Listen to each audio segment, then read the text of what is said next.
Female centric film. It's complete you Kajal, మొత్తం అంతా మీ చుట్టూనే తిరుగుతుంటుంది. Before signing this film what was your reaction? అంటే చేసేటప్పుడు ఆలోచించారా, లైక్ మార్కెట్ వైజ్ కావచ్చు, లేకపోతే ఎట్లా చేయొచ్చు ప్రమోషన్స్ ఓన్లీ ఫీమేల్ సెంట్రిక్ అన్నప్పుడు? To be honest, I don't think so much, Andy. I only think about what my role is going to be, the creative aspect of it, the story, and that's pretty much it. I don't really look into numbers.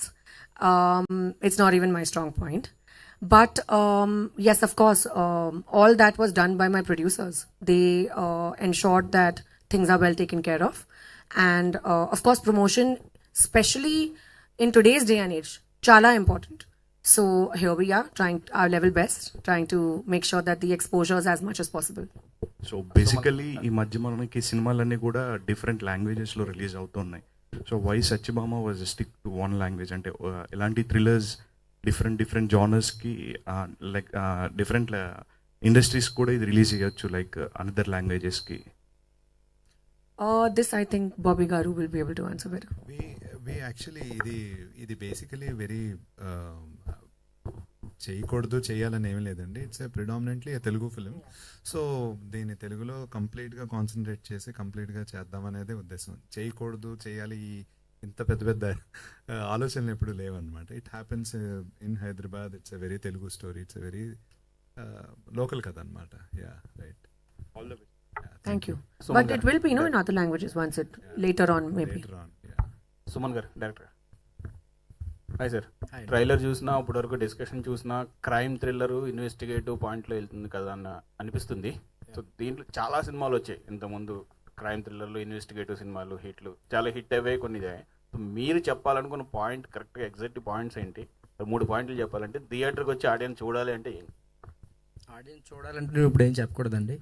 నేను వచ్చి చూడాలంటే అంటే మీకు బాగా నచ్చిన మీరు discuss చేసిన points ఇప్పుడు క్రైమ్ థ్రిల్లర్, ఇన్వెస్టిగేటివ్ అని చాలా సినిమాలు చూసాం కదా ఇప్పటి వరకు. అవునండి. మీరు స్పెషలైజ్డ్ చేసింది ఏంటి? అంటే యూజువల్గా ప్రతి కాప్ లైఫ్లోని ఒక వాళ్ళ కెరీర్లో మీకు ఇంపార్టెంట్ కేసు ఏంటి, మీరు గుర్తుండిపోయే కేసు ఏంటి అని అడిగితే ఒక కేసు చెప్తారు. ఇప్పుడు సత్యభామకి అలాంటి ఒక కేసు అది. కానీ ఆ కేసుని సాల్వ్ చేయలేకో, లేకపోతే ఎప్పుడో ఇంటర్వ్యూలోనో, లేకపోతే రిటైర్డ్ అయిపోయాకని చెప్తారు వాళ్ళు, ఈ కేసు సాల్వ్ చేయలేకపోయానండి. బట్ తన ఆ కేసుని ఎలా సాల్వ్ చేయాలి అని తన ప్రమోషన్స్ వేరే డిపార్ట్మెంట్ కూడా చేంజ్ అవ్వకుండా, లైక్ ఉంటాయి కదా క్రైమ్, ట్రాఫిక్ ఇలాగా, తన షీ టీమ్స్లోనే ఉండి ఆ కేసుని సాల్వ్ చేయాలని తపన పడుతూ ఉంటుంది. తను ఎంత ఆవేదనతో ఆ కేసుని ఎంత సాల్వ్ చేసింది, దానికి ఎంత ఒక జస్టిస్ తీసుకురావడానికి ట్రై చేసింది అన్నది ఒక ఎమోషనల్ జర్నీ అండి.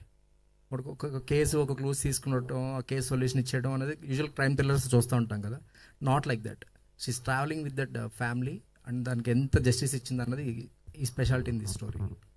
మొదటి సినిమాకే డైరెక్షన్ ఇదే కథనే అంటే క్రైమ్ థ్రిల్లర్ని చేయాలని ఎందుకు అనుకున్నారు? ఇంకో లవ్ స్టోరీలు కానీ అవి ఇంట్రడ్యూస్ అవుతుంటారు కదా.